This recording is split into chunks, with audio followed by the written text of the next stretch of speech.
Well, now I'm just gonna go inside this little cubby here and get this done, and then we'll move back over to the other side. Okay, so what we're going to do here is I'm going to install this last row of laminate, and we're going to use a pry bar. Now, there's a couple of different bars that you can use here, and I'll show you the other one a little later. But first, let's get the entire row in place. Now we'll take the pry bar here. I'm also going to find a scrap piece of laminate. And what we're going to do is we're going to use that scrap piece of laminate against the wall so that we don't pry a hole into the sheetrock.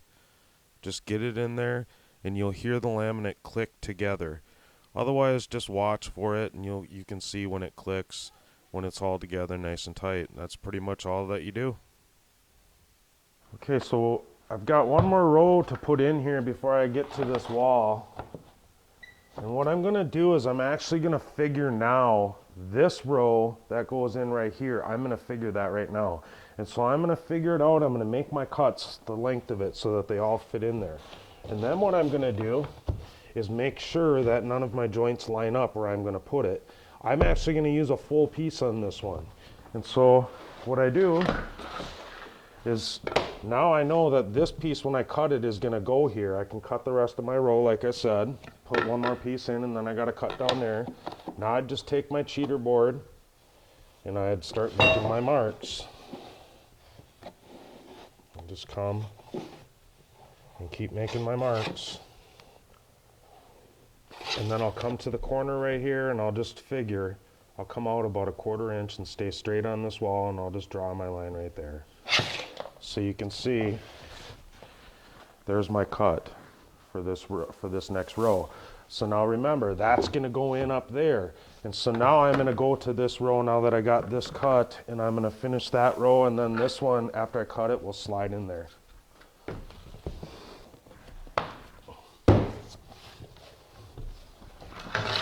Okay, so I got this piece in, so now basically I just take it after I cut it here now and stick it in,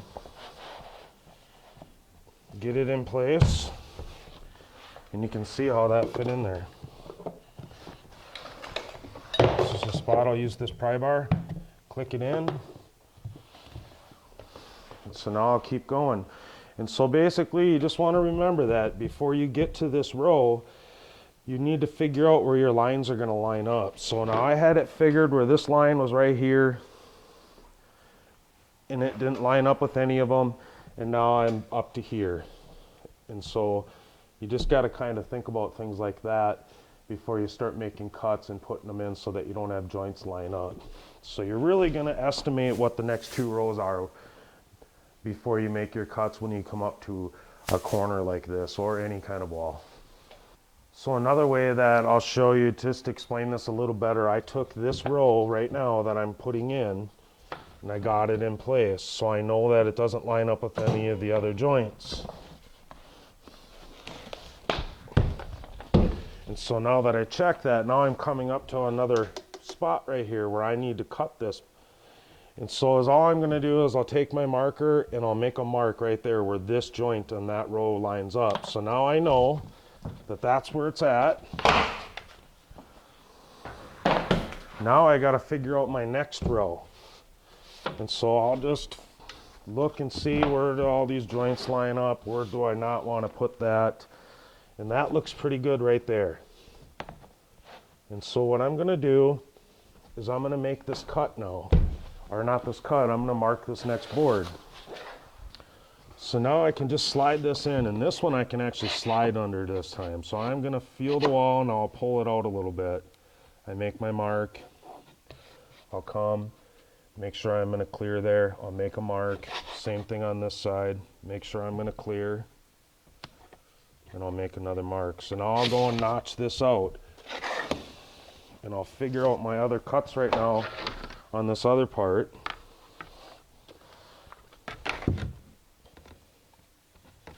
See if I can use this down there. I can. So I'm going to go and cut both these boards right now. Now this is a chop saw right here. And this is also, it's a miter box. We call it a chop saw. It adjusts, so you can do 45s if I can bring it back and forth, or just come straight down on it. Now when I'm cutting laminate, here's my marks. I'll take this and I'll just stand the board up straight instead of like this.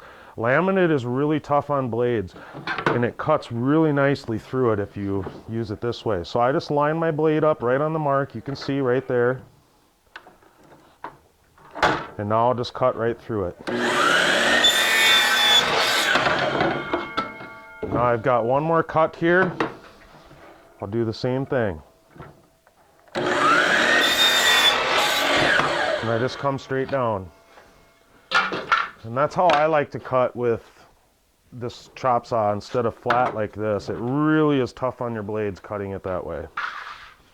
Here's this other cut that we're going to be working on. This is that door jamb, and I want to show you how you can avoid using the jigsaw the entire time on all of these cuts. I'm just going to bring my chop saw right down to that line. I'm going to saw it right down to that line. And this one actually is not there all the way, so I'll just kind of draw it a little bit. And now what I do is I just come straight down, hold it tight.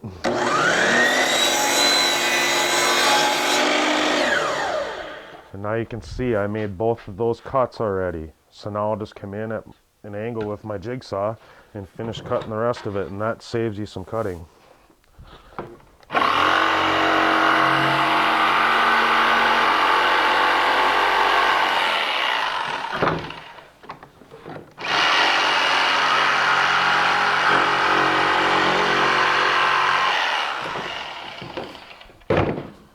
What's really nice is when you get those cuts way down there and you can use the chop saw to get most of it. So now what I'm going to do is I'm going to put this board in before I put this row in. And the reason why is because I want it to go in there easy. And so what I do is I slide this board in where it's supposed to go. And now I'll take this row and I'll start putting this in.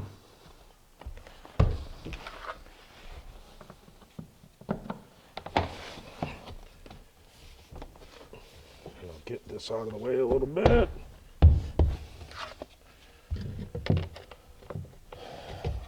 Okay, so now what I'm going to do is start with this row now. Now I have this row in. This is already slid under my jamb there, so I'm not going to have any issues getting it in. Now I'm going to start putting in this next row. And this is just going to be a little bit of work to get it in there, but it's really going to go pretty simple actually. Now I'm going to grab underneath the middle of this board, or I can tap from that side, but I lift up the middle and I keep that end down, and that's how I'm going to get it to lock in there. Now I'll get it in place, and this is where my tapping block comes in.